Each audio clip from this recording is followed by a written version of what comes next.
Programa Palavra Espírita. Apoio Cultural, Sociedade Espírita Estudo e Caridade Lar de Joaquina. Odontologia Lauda, o implante que se transforma em sorriso. Goods e Cook, Casa Criativa, agora juntas para lhe surpreender ainda mais. Sociedade Espírita Luz e Caridade.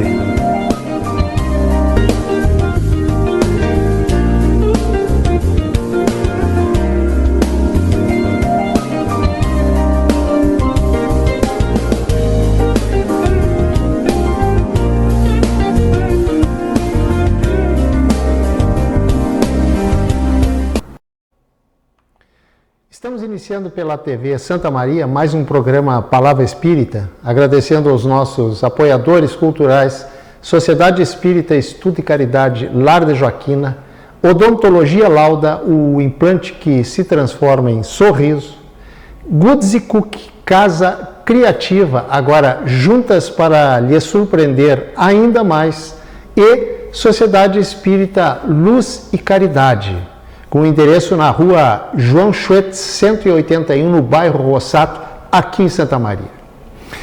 Pois hoje eu vou falar sobre um assunto que gera muita curiosidade nas pessoas.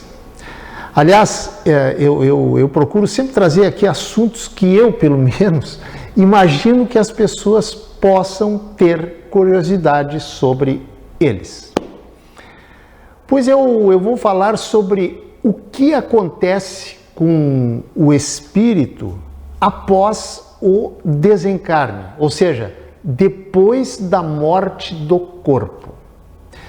Tanto é verdade que gera tanta curiosidade que a maciça maioria das pessoas tem medo de morrer. Muito porque não sabem, desconhecem o que virá depois.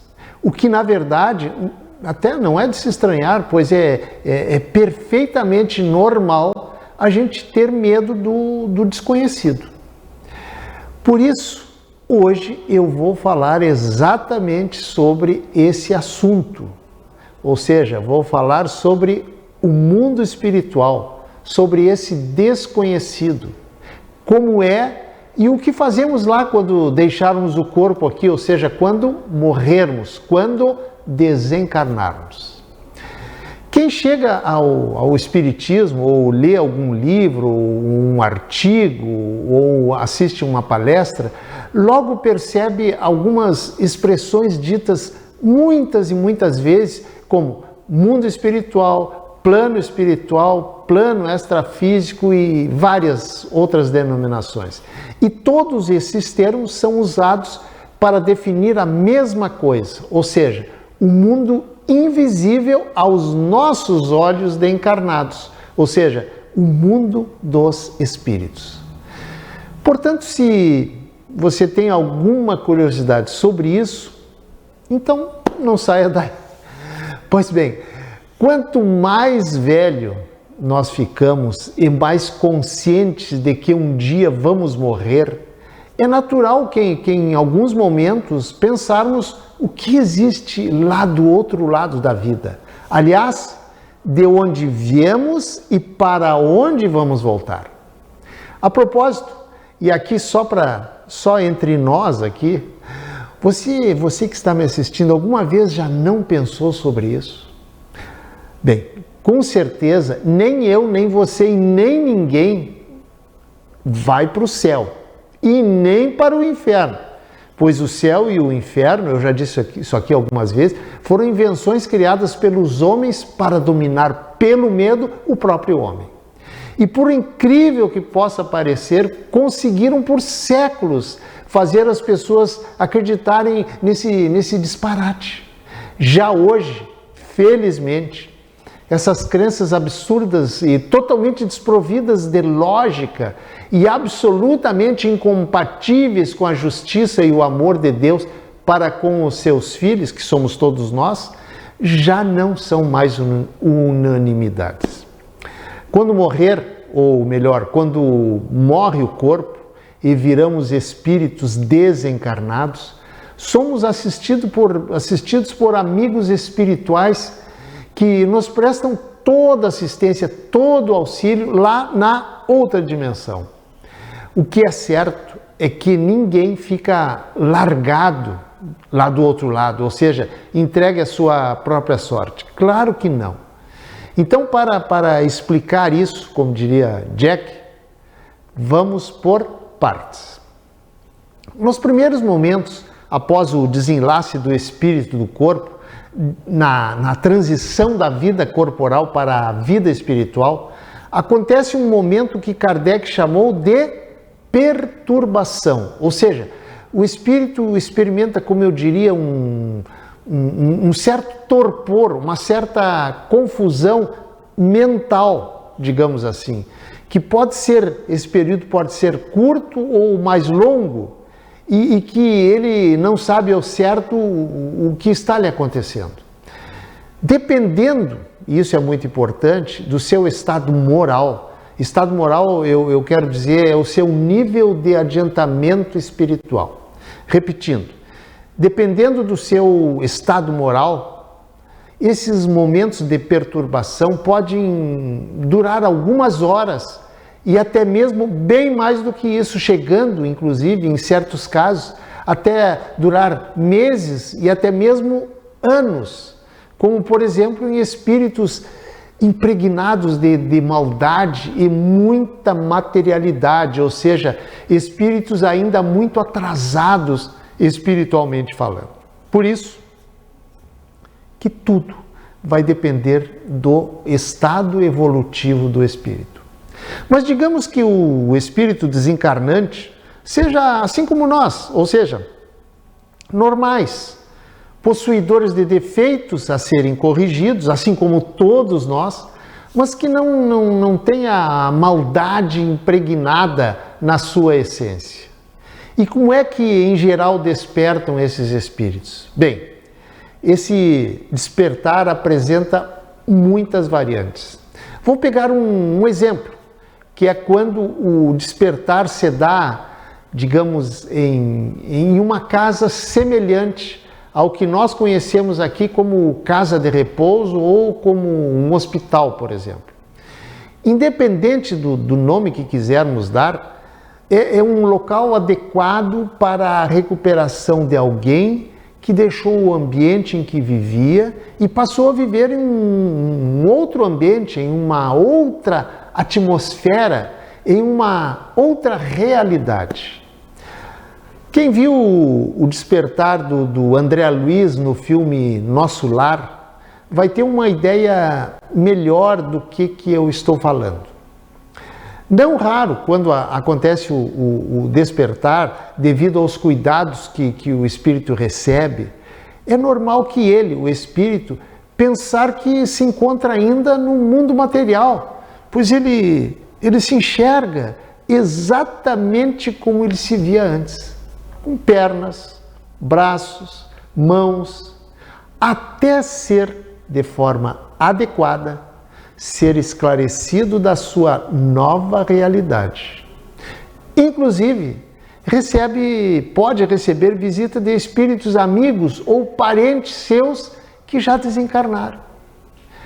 Quando esclarecido esse espírito a respeito da sua nova realidade, não é raro que se surpreenda ao se perceber tão vivo quanto antes, quando, melhor dizendo, encarnado. Sim, gente, a vida simplesmente continua. Ninguém vira anjo com asas e nem demônios com chifres. Quando desencarnamos, continuamos a ser a mesma pessoa. A única diferença é que agora passamos a viver sem a necessidade do corpo físico. Apenas isso. E agora que ele sabe que não vive mais na Terra, as pessoas perguntam, ele sente saudade das pessoas que ele amou e que ficaram aqui no mundo material? Claro que sim.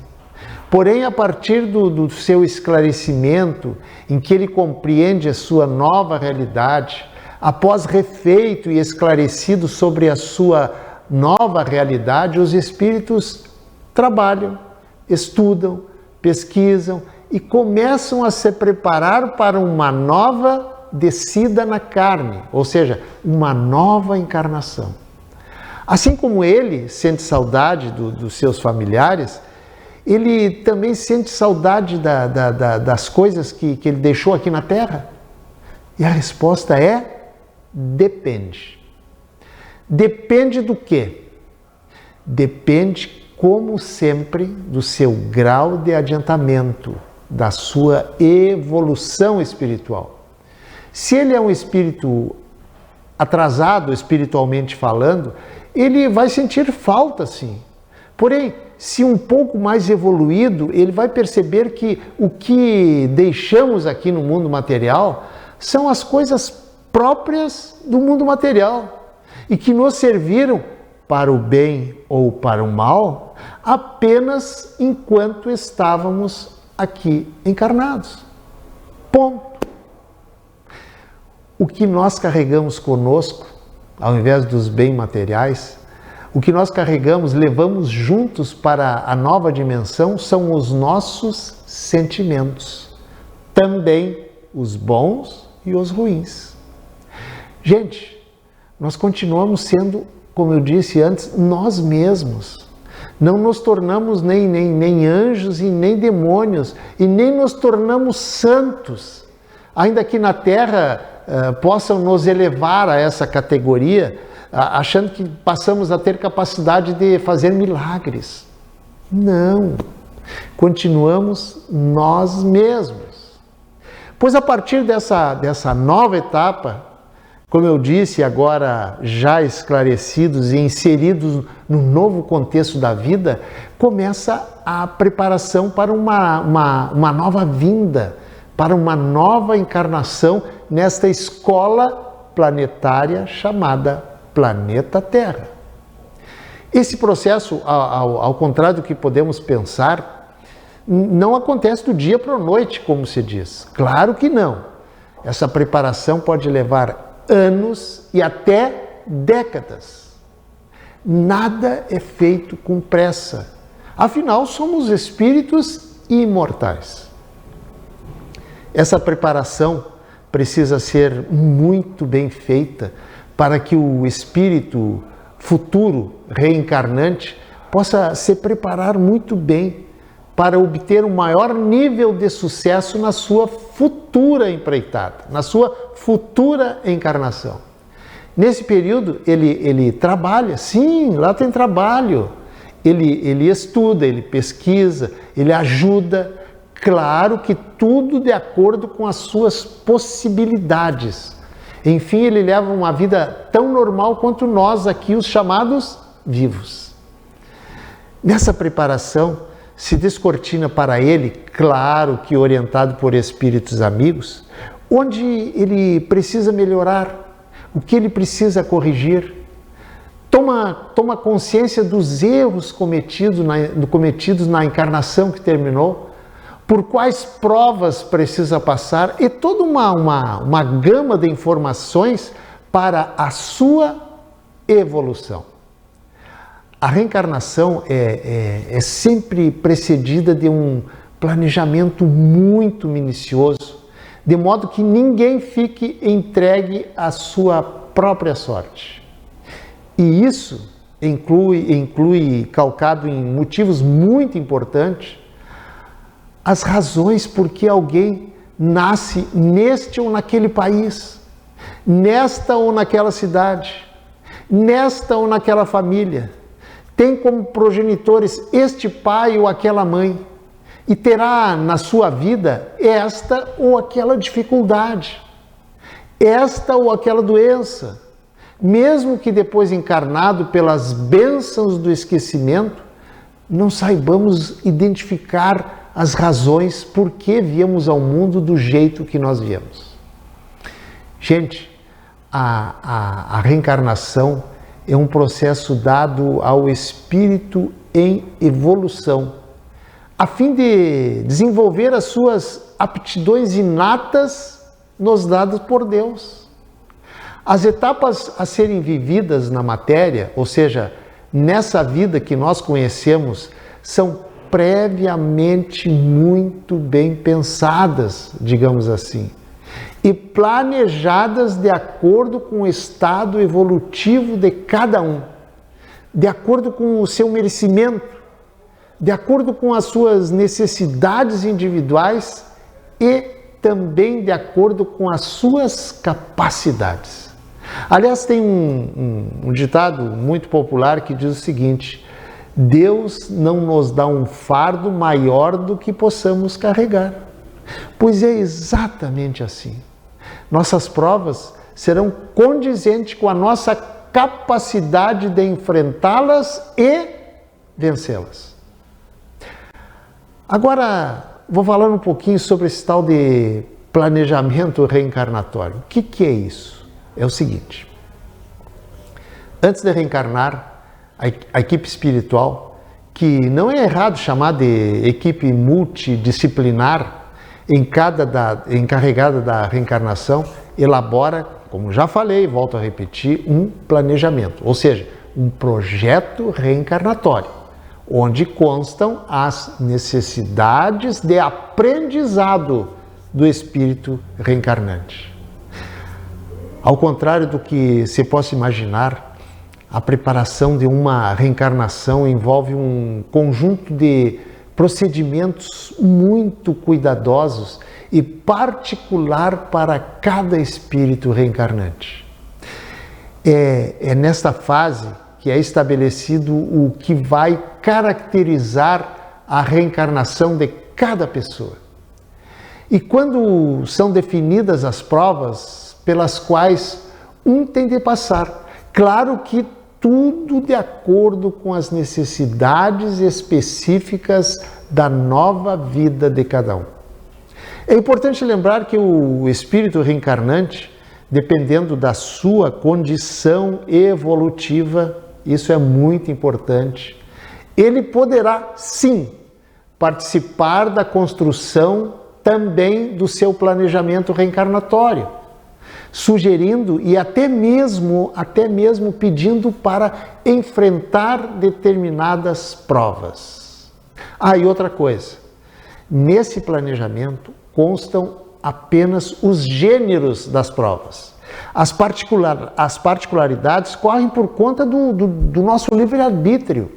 O que é previsto são somente os fatos principais, ou seja, aqueles que influem, que impactam em nosso destino aqui na Terra, como por exemplo, o local do nascimento, a família, o ambiente em que o espírito vai viver, as doenças que vai contrair, o modo de desencarne, enfim, essas particularidades realmente importantes. Eu estou repetindo isso porque é muito, muito importante.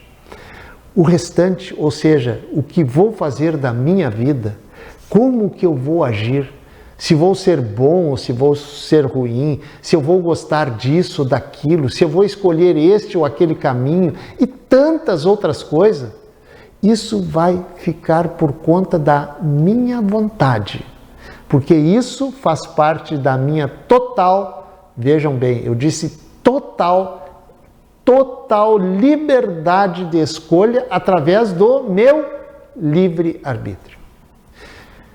Mas um detalhe muito importante.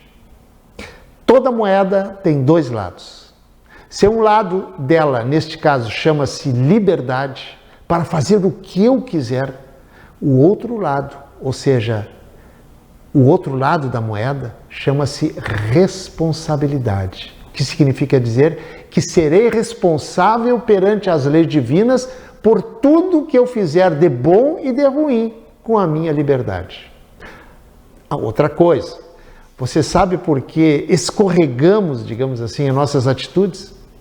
É que devido à materialidade do mundo, esquecemos da razão principal pela qual estamos aqui. E ao invés de darmos mais valor às coisas do espírito, acabamos dando mais valor, valorizamos mais as coisas do corpo. Por isso que é sempre bom não perder nunca de vista que apesar de estarmos possuidores de um corpo material, A nossa essência é espiritual. Ou seja, antes de sermos um corpo, somos espíritos, vivendo aqui no mundo material para o enfrentamento das dificuldades existentes aqui, com o intuito de aprender. E em aprendendo, evoluirmos, crescermos espiritualmente falando.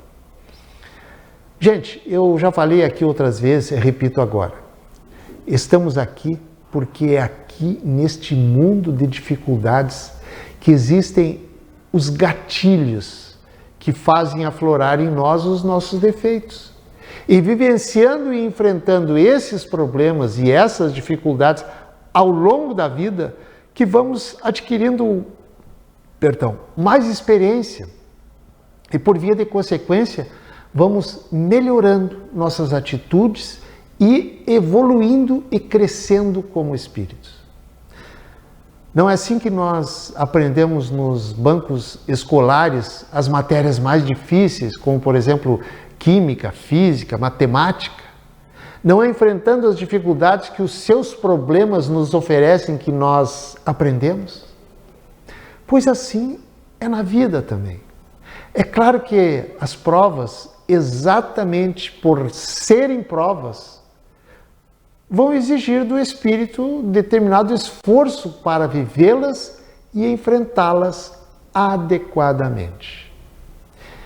E é aí, exatamente aí, que aparecem os desequilíbrios morais que muitas vezes levam o indivíduo a tropeçar nas provas mundanas. Mas esses tropeços também fazem parte do aprendizado. Não se preocupe com isso, você não é perfeito. E para encerrar, passar a régua nesse meu comentário de hoje, lembre-se do seguinte: todos nós, indistintamente, estamos na fila do desencarne, queiramos ou não. Portanto, é preciso encará-lo, o desencarne, como algo natural, necessário e primordial para a evolução espiritual. Gente, desencarnar e aprender do lado de lá é tão necessário para a nossa evolução quanto encarnar e aprender do lado de cá. Você não concorda? Por isso, pense nisso. Muito obrigado, um abraço e até o nosso próximo encontro. Tchau. Programa Palavra Espírita.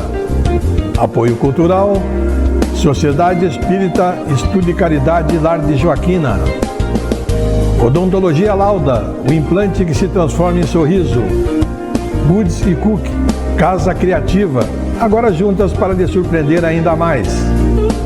Sociedade Espírita Luz e Caridade.